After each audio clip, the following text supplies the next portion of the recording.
व्यास न व्यापक देखिए, निर्गुण पड़े न जान।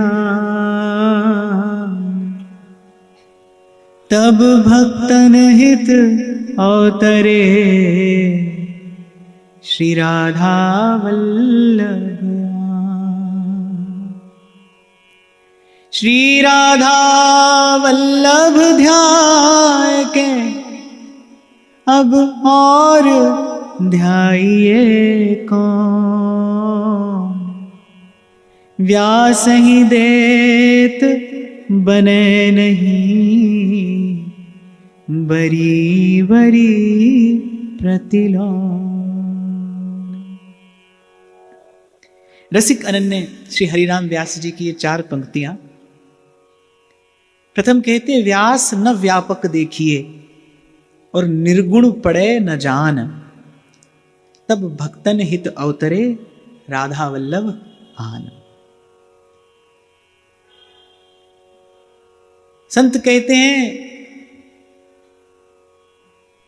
एक राम दशरथ का बेटा, एक राम घट घट में लेटा, और एक राम का सकल पसारा, एक राम इन सबते न्यारा।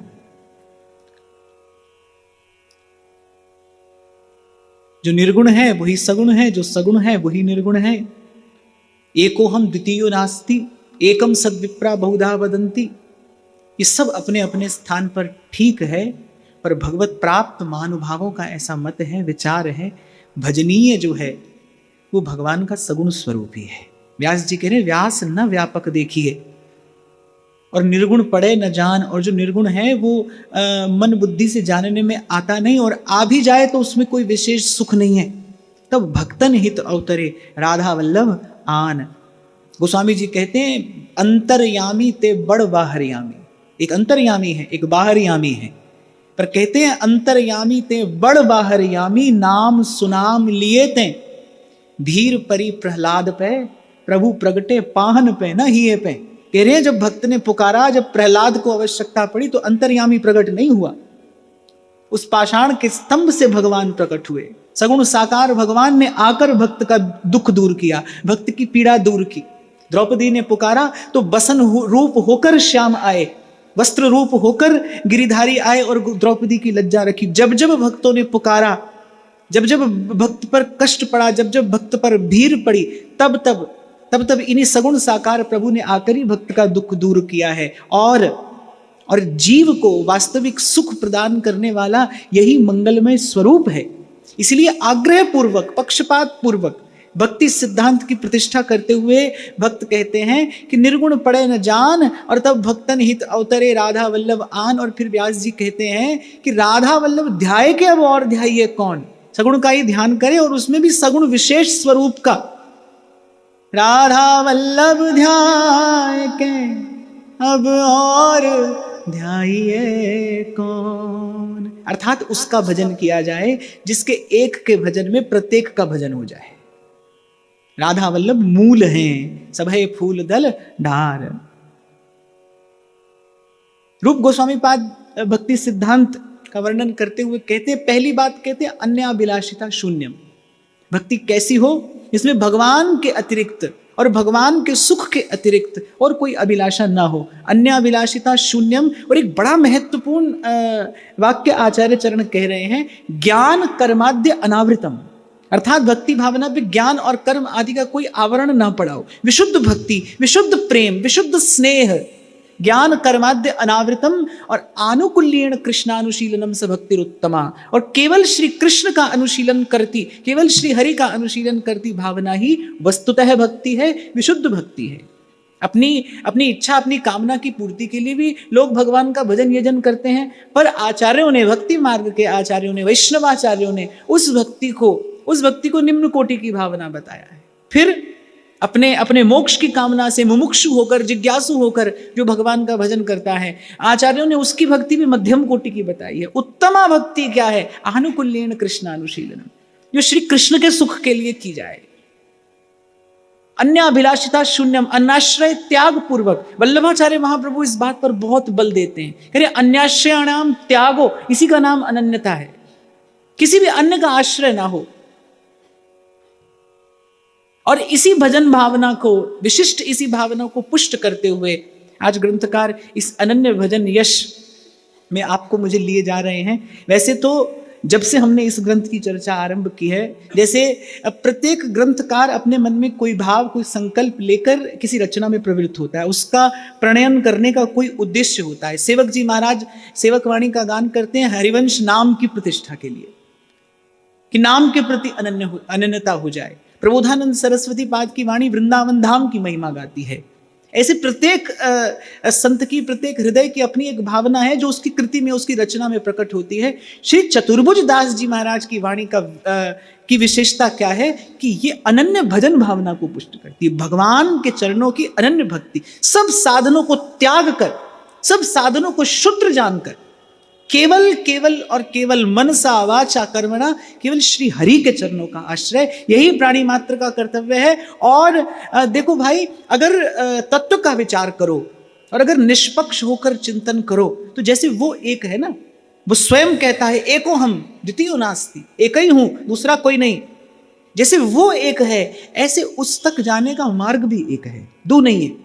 सब लोग कहते हैं भाई सब मार्ग प्रभु तक लेकर जाते हैं, सब मार्ग प्रभु तक लेकर जाते हैं, पर वस्तुतः ऐसा है नहीं। प्रभु तक केवल भक्ति लेकर जाती है और इस बात को कोई चुनौती नहीं दे सकता। किसी वाद विवाद, तर्क कुतर्क के लिए इसमें कोई स्थान नहीं है, क्योंकि भगवान अपने श्रीमुख से ये बात अनेक स्थानों पर कहे हैं।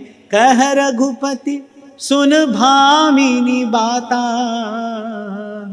मानो एक भगति करना। भगवान कहते मैं कोई दूसरा संबंध जानता ही नहीं, मानता ही नहीं, स्वीकृति ही नहीं है भगवान के यहाँ किसी अन्य संबंध की। आप अपने मन से ज्ञान आदि मार्गों का आश्रय लेकर प्रभु को जानते रहिए, पर हमारे नामनिष्ठ संत ब्रज की विभूति प्रातः स्मरणीय श्री चंद्रशेखर बाबा ये बात कहा करते थे, बोले भजन के मार्ग पर साधक कौन है? जो भगवान को जानता हो। किसी ने कहा, बोले जो भगवान को जानता है वो साधक है क्या? बोले हाँ। सिद्ध कौन है? बोले भगवान भी जिसको जानते हो। साधक कौन है? जिसे भगवान प्रिय हो। और सिद्ध कौन है? जो भगवान को भी प्रिय हो जाए। तो भक्ति जो है वो जीव को भगवान का प्रिय भी बनाती है, भक्ति भगवान को प्रिय भी बनाती है, और भक्ति जीव को भगवान का प्रिय भी बना देती है। जीव भगवान का प्रिय हो जाता है। तभी तो प्रभु कह रहे हो भगतन के पाछे फिरत हूं। भगवान ने कुछ भी और क्यों नहीं कहा? न किसी ज्ञानी का नाम लिया, न ध्यानी का नाम लिया। और श्रीमद् भागवत में तो उद्धव जी को परम गुह्य ज्ञान देते हुए भगवान कह रहे हैं, न साधयति माम योगो न सांख्यम धर्म उद्धव न स्वाध्याय तपस्त्यागो यथा भक्ति मामोर्जित। न साधयति माम योगो न सांख्यम धर्म उद्धव न स्वाध्याय तपस्त्यागो। और फिर युग की भी अपनी एक विशेषता होती है, युग का भी अपना एक विशेष धर्म होता है। और अगर हम बात इस युग की करें तो यही कली कर्म न धर्म विवेकु। गोस्वामी जी बार बार कह रहे हैं, यही कली काल न साधन दूजा। और किस किस साधन का नाम ले रहे हैं? योग यज्ञ जप तप व्रत पूजा। न योग न यज्ञ न जप न तप न व्रत न पूजा, कुछ भी सफल नहीं होता, कुछ भी फलीभूत नहीं होता। अब जब फलीभूत ही नहीं होता, आप विचार करो, जिस पर कभी फल ही नहीं आना, फूल ही नहीं आना, वो बेल, वो पौधा किस काम का है? उसको लगाने में, उसका सिंचन करने में क्यों प्रयास किया जाए? प्रयोजन क्या है? किम प्रयोजनम? भक्ति मार्ग के आचार्य प्रश्न करते हैं कि किसी भी अन्य साधन की बात आए तो किम प्रयोजनम, क्या प्रयोजन है उसका, उसे क्या प्राप्त होगा? कुछ भी नहीं। उसमें जीवनी शक्ति को निवेश करने का कोई भी औचित्य नहीं है, कोई भी प्रयोजन नहीं है, जब उस पर कोई भी फल फूल नहीं आना है। तो यही कलिकाल न साधन दूजा, योग यज्ञ जप तप व्रत पूजा। और श्री कृष्ण का अवांगमय स्वरूप श्रीमद् भागवत, वो श्रीमद् भागवत स्पष्ट उद्घोषणा करती है, कोई संशय नहीं रह जाता। श्रीमद् भागवत का वास्तविक चिंतन करने के उपरांत कि कलयुग का धर्म क्या है, जीव को क्या करना चाहिए अपने कल्याण के लिए, किस प्रकार जीव का इस भव सिंधु से निस्तार होता है। संसार सिंधु मति दुस्तरम उत्तितीर्षो नान्यः प्लवो भगवतः पुरुषोत्तमस्य लीला कथा रस निषेमण मंतरेण पुंसो भवेद दुख दवार्दितस्य। श्रीमद् भागवत स्पष्ट कहती है केवल श्री कृष्ण की, श्री हरि की लीला कथा रस निषेमण मंतरेण पिबंति ये भगवत आत्मनः सताम कथामृतम श्रवण पुटेषु समृतम पुनंति ते विषय विदूषिताशयम व्रजंति तच्चरण सरोरुहांतिकम। एक नहीं अनेक अनेक सहस्र उद्धरण श्रीमद् भागवत में और इन भक्तों की वाणी में है कि केवल हरि का भजन और केवल हरि का ही भजन, केवल अनन्य भजन, यही जीव के कल्याण का एकमात्र मार्ग है। तो जैसे वो एक है, ऐसे उस तक जाने का मार्ग भी एक है। जान मानव एक भक्ति कर नाता। महादेव कह रहे हैं कि जितने भी सब साधन हैं उन सबको यदि भली प्रकार से कर लिया जाए, उन सब का यदि भली प्रकार से यजन अनुष्ठान कर लिया जाए, तो उन सब साधनों का यदि कोई उत्तमोत्तम फल है तो वो क्या है? जहां लगी साधन वेद बखानी, सब कर फल हरि भगति भवान। जहां लगी साधन वेद बखानी, सब कर फल हरि भगति भवानी। तो जब किसी अन्य कार्य को करने से, किसी अन्य प्रयास को करने से किसी सुफल की प्राप्ति ही नहीं होती, कोई आशा और संभावना ही नहीं है, तो उस साधन को करने का कोई भी औचित्य और प्रयोजन नहीं है। इसलिए तो गीता में भगवान ने कहा कि अर्जुन, मुझे छोड़कर जो किसी अन्य का भजन करता है, भजन तो मेरा ही करता है, पर अविधि पूर्वक करता है, अविद्यापूर्वक करता है, अज्ञान पूर्वक करता है। यदि ज्ञान के विमल प्रकाश में भजन किया जाए, मुझे ऐसा लगता है ज्ञान क्या है? ज्ञान केवल यही है, और इतनी सी पंक्ति ही ज्ञान का ज्ञान है, परम ज्ञान है कि भजनीय केवल भगवान है।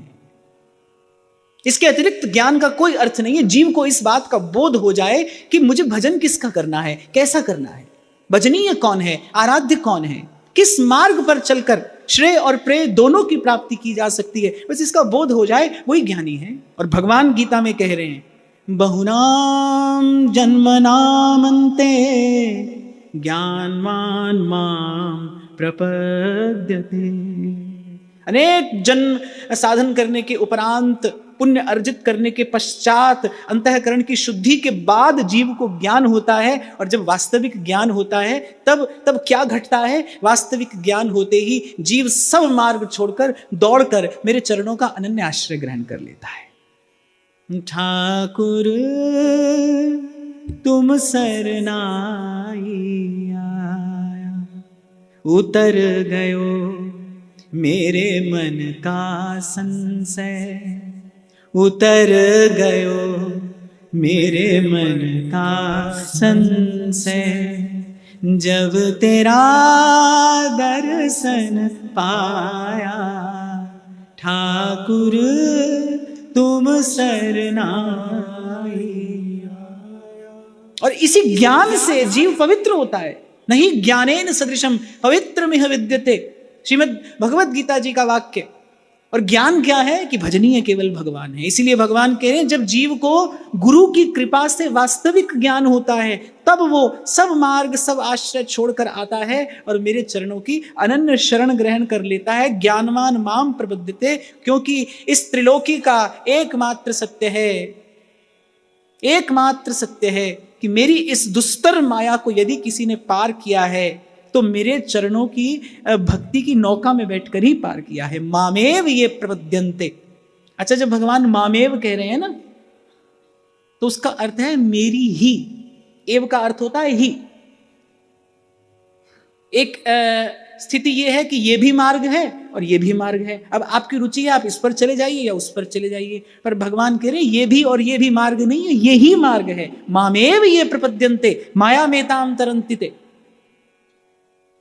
और मुझे लगता है जो वाक्य श्री कृष्ण के मुख से निश्रित हुआ है, उसे वेद शास्त्र किसी के प्रमाण की आवश्यकता नहीं है। जो बात भगवान ने कही है वही धर्म है, वही ज्ञान है, वही सिद्धांत है।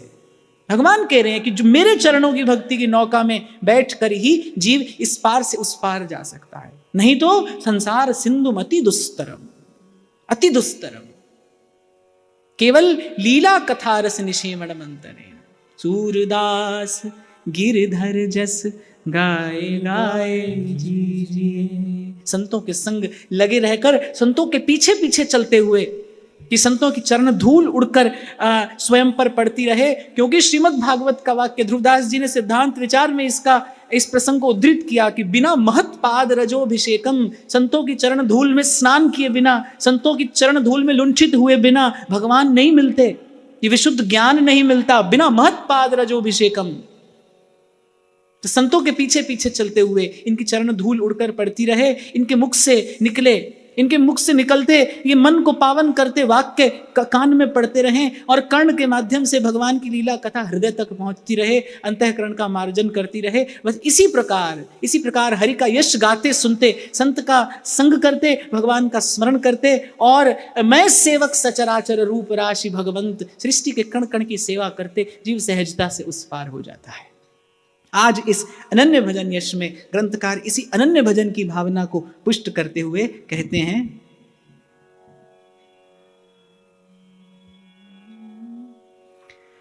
श्री हरिवंश प्रथम सिर नाउ, भक्ति अनन्य भजन जस गाऊं, संतन सो बिनवो कर जोरी, कहूँ सुनहु बुद्धि मम थोरी, पुनि सुनि के मन में उन मानो, वेद पुराण स्मृति मत जानो, तो कबहु आदर दी कोई, न तू यह करो वृथा श्रम होई। आचार्य के चरणों में नमन करते हुए, उनका वंदन करते हुए, मंगलाचरण करते हुए इस पावन प्रसंग में प्रवेश करते हैं और कह रहे हैं, भक्ति अनन्य भजन जस गाऊं, अनन्य भक्ति का सुयश गाता हूं। पहले भक्ति का प्रताप कहा, फिर संतों की भक्ति का प्रताप कहा, सत्संग की महिमा कही, पतित पावन प्रभु का यश कहा। अब कहते हैं अनन्य भजन की महिमा क्या है। अनन्य भजन की महिमा देखो, भगवान अर्जुन से कहते हैं कि अर्जुन प्राणी मात्र विधि अविधि पूर्वक मुझे ही भज रहा है, मेरा ही भजन कर रहा है, सब लेने वाले हैं, देने वाला एकमात्र मैं हूं। पर भगवान कहते हैं अनन्य भक्ति ही वस्तुतः पतिव्रता है, और जैसे एक सत्पुरुष का मन कभी इधर उधर नहीं जाता, जैसे एक पतिव्रता स्त्री का चिंतन जो है वो सदा अपने पति के चरणों की ओर बना रहता है, ऐसे ही जो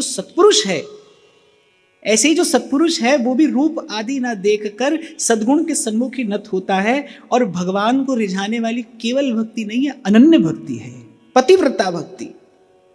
मोहे मन क्रम वचन तुम्हारी आशा, रैदास जी महाराज ने जो गाया, पर अंत में रैदास जी महाराज केवल इतनी ही बात कहते हैं, मन क्रम वचन तुम्हारी आशा, ऐसी भक्ति करे रैदास। हे प्रभु मुझ पर कृपा करिए, और कैसी भक्ति हो, मन क्रम वचन तुम्हारी आशा, मुझे किसी अन्य का आश्रय ना रहे, किसी अन्य की इच्छा ना रहे, किसी अन्य का आधार ना रहे।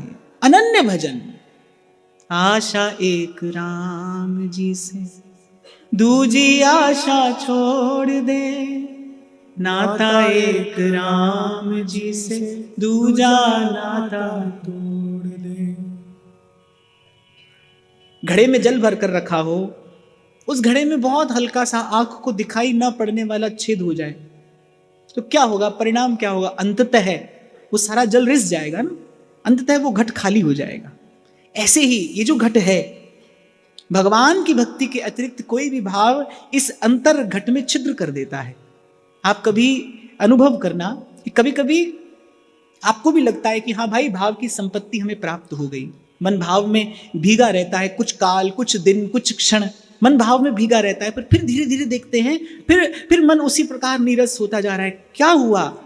क्योंकि जो घट है, जो पात्र है, उसमें कहीं ना कहीं छिद्र है, और अंतःकरण के इस पात्र का छिद्र क्या है? बस अन्याश्रयी छिद्र है। जिसको मनसा वाचा कर्मणा प्रभु की आशा है, उसके आनंद में कभी कमी आ ही नहीं सकती। इसको केवल प्रभु का आश्रय है, उसको न तो चिंता है, न भय, और न कोई क्लेश उसका स्पर्श करता है। वो तो राजी है हम उसी में जिसमें तेरी रजा है। वो तो जहां दृष्टिपात करता है उसे केवल अपने प्रभु की लीला का ही दर्शन होता है। ध्यान रखना, जब जब भजन का आनंद कम होने लगे या कभी आपको लगे कि अब मन नीरस हो गया, अब मन पहले जैसा नहीं रहा, समझना अंतर्घट का जो वो आपका पात्र है उसमें कहीं ना कहीं कोई छिद्र है। वहीं से वो जो संचित भाव रस है वो धीरे धीरे करके बह जाता है। इसीलिए उस पात्र की संभाल करना बड़ा जरूरी है, उस पात्र में छिद्र ना होने पाए। नहीं तो बड़ा दुर्लभ है ये भक्ति रूपी अमृत का एक बिंदु प्राप्त होना, पाकर खो देता है जीव केवल अपने अज्ञान से। ये जो अन्य का आश्रय है, किसी दूसरे का सहारा हम अपने मन में लिए रहते हैं, अमुक व्यक्ति हमारे काम आ जाएगा, अमुक संपत्ति हमारे काम आ जाएगी, हमारा पद प्रतिष्ठा ये कभी हमारा आश्रय बन जाएगा, बस ये जो भाव हैं, अच्छा ये है कुछ भी नहीं, केवल विचार हैं, केवल विचार है। समय आने पर मैं तो कहा ही करता हूं, बाप बड़ा ना भैया और सबसे बड़ा कन्हैया, काम तो कन्हैया ही आता है। अगर प्रभु काम नहीं आवे तो किससे काम बन जाएगा। अनेक उदाहरण शास्त्रों में हैं, पुराणों में हैं, कथाएं कही जाती हैं, सुनी जाती हैं। सबका सार क्या है भाई, जब जीव पर विपदा आती है, जब जीव पर कष्ट आता है तो जीव की विपदा, उस पर पड़े कष्ट को दूर करने में एक ही समर्थ स्वामी है। और भक्त किसी अन्य का आश्रय न लेते हुए केवल उसी समर्थ स्वामी की ओर आशा भरी दृष्टि से देखता है। इसीलिए उस दिन मैंने आपको कहा था, आदर की दृष्टि से सबको देखिए। आप चल रहे हैं मार्ग में, किसी देवी देवता का मंदिर पड़ा है तो अनादर करते हुए आगे मत बढ़ जाइए, प्रणाम करते हुए आगे जाइए। अरे रास्ते में कोई परिचित मिल जाता है, प्रणाम तो व्यक्ति उसको भी करता है। जयराम जी की तो आप आते चलते चलते किसी से भी कर देते हैं, कोई परिचित भी मिल जाए तो उसको आप प्रणाम करते, तो शिष्टाचार है। तो आदर की दृष्टि से सबको देखना है, पर आशा की दृष्टि से किसी को नहीं देखना। आशा एक राम जी से, आशा केवल एक अपने इष्ट आराध्य के चरणों से जुड़ी हो। मैं किसी और के हाथ से समंदर भी ना लूं, और एक कतरा भी समंदर है तू अगर दे दे। तो आचार्य के चरणों में प्रणाम करके अनन्य भक्ति का यश गाते हैं और फिर कहते हैं, संतन सौ बिनवों कर जोरी, कहूं सो सुनहु बुद्धि मम थोरी। अपनी अल्प बुद्धि से मैंने ये पावन प्रसंग गाया है और पुनि सुन के मन में उन्मानहु, वेद पुराण स्मृति मत जानहु। अर्थात मैं जो कह रहा हूं वो सब वेद पुराण और शास्त्र से सम्मत कह रहा हूं।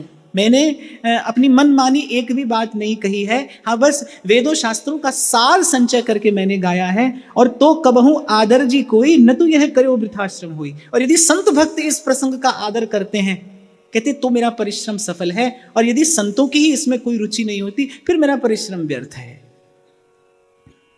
चार बरन अरुते आसरमा, तिनके न्यारे करम जुधरमा। तिन करमन धर्मन जो धावे, आश्रमी अरु वरन कहावे। दिन प्रतिशत करमन अनुसरई, श्राद्ध 72 वर्ष प्रति करई।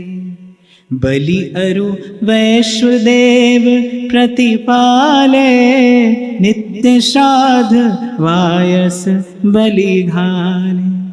इनमें एक बिसर जो जाई, तो वह अकरन प्रतिपाई। दैरिण 5 अधिक धर्म करई, तो द्विज कर मन तेने स्थरई। अब कहते 4 वर्ण हैं, ब्राह्मण क्षत्रिय वैश्य शूद्र, और शास्त्र में इन चारों वर्णों के लिए अलग अलग प्रकार के कर्म कहे गए हैं। अब ब्राह्मण का कर्म क्या है? सबसे पहले षटकर्म। षटकर्म कौन से हैं? वेद पढ़ना और पढ़ाना, यज्ञ करना और करवाना, दान देना और दान लेना, ये ब्राह्मण के षटकर्म बताए हैं। षटकर्म करे तो ब्राह्मण है, क्योंकि जन्म पूरा परिचय नहीं है, जन्म और कर्म से पूरा परिचय है। यदि षटकर्म करे तो ब्राह्मण है। और षटकर्म 6 कर्म कौन से हैं? सबसे पहला वेद पढ़े और दूसरे को पढ़ाए, यज्ञ करे और दूसरे से कराए, दान दे भी और दान स्वीकार भी करे। फिर कहते हैं कि दिन प्रति षटकर्मन अनुसरई, श्राद्ध 72 वर्ष प्रति करे। प्रत्येक वर्ष में 72 श्राद्ध करने की आज्ञा शास्त्र ब्राह्मण के लिए देता है। और फिर नित्य प्रतिबलि और वैश्वदेव आदि यज्ञ करे, नित्य अपने पितरों का श्राद्ध और तर्पण आदि क्रिया करे। और फिर कह रही इनमें एक बिसर जो जाई, अगर एक भूल जाए करना तो कह रही उसको प्रत्यवाय दोष लगता है, अर्थात पुण्य के स्थान पर पाप लगता है। तभी तो हमारे महाप्रभु जी कह रहे यम द्वारे कटियत नक छीके, माने अपराध बड़ा थोड़ा सा और दंड बहुत बड़ा। और जबकि प्रभु का स्वभाव क्या है, थोड़े भजन बहुत फल देते, थोड़े से भजन का बहुत बड़ा फल, अपार फल प्रभु प्रदान करते हैं। और फिर कह रहे हैं कि अगर आज दृष्टिपात करो तो ये षटकर्म और ये श्राद्ध आदि क्रिया की बात तो छोड़िए, संध्या 3 सधई नहीं भाई, त्रिकाल संध्या करने वाले ब्राह्मण का दर्शन आज दुर्लभ है, जो त्रिकाल संध्या करता हो। और फिर कह रहे आजीविका रहे अरुझाई, और सब अपना पेट पालने में लगे हैं। बाद होत कर मन के मानी, बूढ़त कत हरि भक्ति न जानी। उन कर मन धर मन ते न्यारे, भक्तन कर मन ते अनुसारे। मेरे कर्म करत है कोई, क्रियालोप सकल जो होई। 33 कोटि ताको तो करही, श्रीमुख वचन आप उच्चरहि। ग्रंथकार के कहने का तात्पर्य ये है कि इतना इतना कर्म विधि निषेध पूर्वक करने पर ही अपने स्वधर्म का पालन संभव है। और इनमें से जरा सी भूल हो जाए, जरा सी चूक हो जाए तो वहां ये नहीं कहा जा सकता कि अरे इतने दिन से तो ठीक ठाक से कर रहे थे, आज थोड़ी भूल हो गई तो क्षमा कर दो। ना ना ना, वहां ऐसा विचार नहीं किया जाता। वहां तो पुण्य का भी फल है, पाप का भी फल है। आपने ठीक प्रकार से किया आपको पुण्य फल मिलेगा, नहीं किया तो तत्काल दंड का भी विधान किया जाएगा। और यम के द्वार का विधान तो महाप्रभु बता रहे हैं, थोड़ा सा अपराध और बहुत बड़ा दंड। महाप्रभु कह रहे छींक मारने का दंड क्या है। यमराज के सामने किसी ने छींक मार ली, जैसे आप देखते हो, मैं देखता हूं कभी छींक आ जाती है तो आप लोग कहते हैं सॉरी, ऐसा कह देते हैं ना। हाँ ठीक है, सामने वाला कहता है कोई बात नहीं, पर बोली वहां ऐसा नहीं है, छींक मारी तो यमराज ने कहा नहीं सॉरी नहीं चलता है, यहाँ पर नाक काट ली जाए इसकी। महाप्रभु कह रहे यम द्वारे कटियत न कचीके। अब आप विचार करो, क्या क्या इस पचड़े में पड़ना ठीक है भाई? जीव तो भूलने के लिए ही बना है, जीव से तो भूल होना बड़ा स्वाभाविक है। ये तो प्रभु हैं, क्योंकि प्रभु अपने हैं, प्रभु का जीव के प्रति अपनत्व है। प्रभु कह रहे हैं, बार बार कह रहे हैं, सब मम प्रिय, सब मम उपजाए। भगवान कह रहे हैं सब मेरे प्रिय हैं, क्यों? सब मैंने ही उत्पन्न किए हैं। और फिर भगवान कह रहे हैं सब पर मोहि बराबर दाया। ऐसे प्रभु को छोड़कर किसी अन्य का भजन, कोई अन्य साधन और उस भजन और साधन में अपने जीवन को लगाना, ये निरा अज्ञान है, निरी मूर्खता है। विधि और निषेध के प्रपंच में पड़ने वाला जीव, उसका चित्त कभी सहज नहीं हो सकता। और भगवत प्रेम तो भाई सहजता की भूमि पर ही फलीभूत होता है। तो देखो, यद्यपि ब्राह्मण भगवान के भी इष्ट हैं, भगवान कह रहे ये मेरे भी आराध्य हैं। श्री रघुनाथ जी जब अयोध्या वासियों को धर्म का उपदेश करते हैं तो प्रभु अपने मुख से 2 बार कहते हैं, पुण्य एक जग महु नहीं दूजा, मन क्रम वचन विप्र पद पूजा। सानुकूल ते ही पर मुनि देवा, जो तज कपट करई द्विज सेवा। ऐसा भगवान ने कहा है। तो ब्रह्म बल सर्वश्रेष्ठ है। पर श्रीमद् भागवत में वर्णित ये महाराजा अम्बरीश का प्रसंग ये प्रतिष्ठा करता है, यद्यपि सब बलों से ब्रह्म बल श्रेष्ठ है, पर ब्रह्म बल से भी भगवान की भक्ति का बल बड़ा है। महाराजा अम्बरीश ने जब सुदर्शन चक्र से प्रार्थना की कि यदि मुझसे भगवान प्रसन्न हैं तो ये ब्राह्मण इसी क्षण कष्ट मुक्त हो जाए, इनकी पीड़ा इसी क्षण दूर हो जाए। स्वयं महर्षि दुर्वासा दोनों हाथ उठाकर कहते हैं, आज मैंने देख लिया, आज मैंने जान लिया कि इस संसार में सर्वश्रेष्ठ सर्वोपरि अगर कोई भाव है तो वो नारायण के चरण कमलों की भक्ति है, विशुद्ध भक्ति है। तो यहां कह रहे हैं कि भाई कोई किसी भी कुल में जन्मा हो, किसी भी जाति से संबंध रखता हो, पर यदि अपना कल्याण चाहता है, यदि अपना कल्याण चाहता है तो हरि के नाम भरोसे रही। साधन और नहीं या कली में, साधन और नहीं आकड़ी में, मुख सो हरि हरि कहिए, हरि के नाम भरोसे रहिए, हरि के नाम भरोसे रहिए।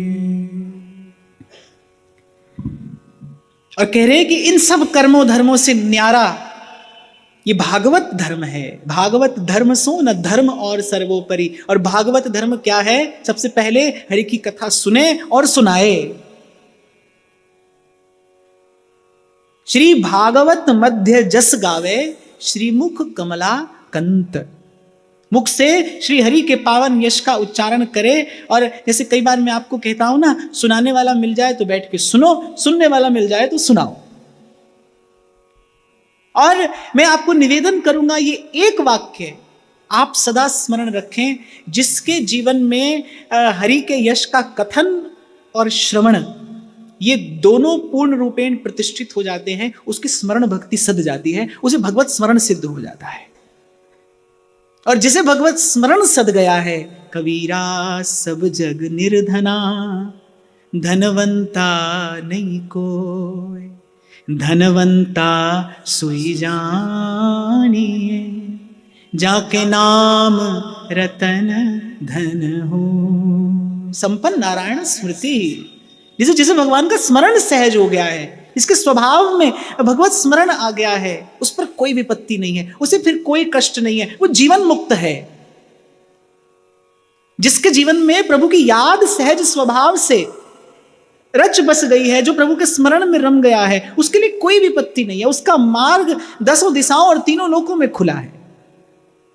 उसका मार्ग रोकने वाला कोई नहीं है। भगवान की माया स्वयं उसे नत होकर मार्ग देती है, इसका भगवत स्मरण सद गया है। हाँ, लेकिन भगवत स्मरण बिना श्रवण और कीर्तन के नहीं सदता। ये भगवान की माया का प्रभाव है, दुस्तर माया का प्रभाव है। तो आप चाहें कि प्रभु का सुमिरन सहज हो जाए, प्रभु की याद बनी रहे, तो बस प्रभु का यश गाते रहिए और सुनते रहिए। श्रवणम कीर्तनम, इसके प्रसाद स्वरूप विष्णु स्मरणम। और भगवान कह रहे हैं, मेरे कर्म करत हैं कोई, क्रियालोप सकल जो। और भगवान कह रहे जो मेरा काम करता है। प्रभु का काम क्या है? प्रभु का काम क्या है बताओ? प्रभु का काम है आप जपे और नाम जपावे। आप जपे और औरों को जपाए। सतरति सतरति स लोकांस तारयति, ये भक्त का काम है। और भक्त अपने भगवान का काम करता है। आप जपे और औरों से जपाए। आप जपे और नाम जपावे, सोई साचो साध कहावे। सांस सांस सिमरे गोविंद, मन अंतर की उतरे चिंत। श्वास श्वास। यहाँ जयपुर के पास एक छोटा सा ग्राम है। एक बड़े समृद्ध व्यक्ति वहां रहते थे, लेकिन भगवान के परम भक्त।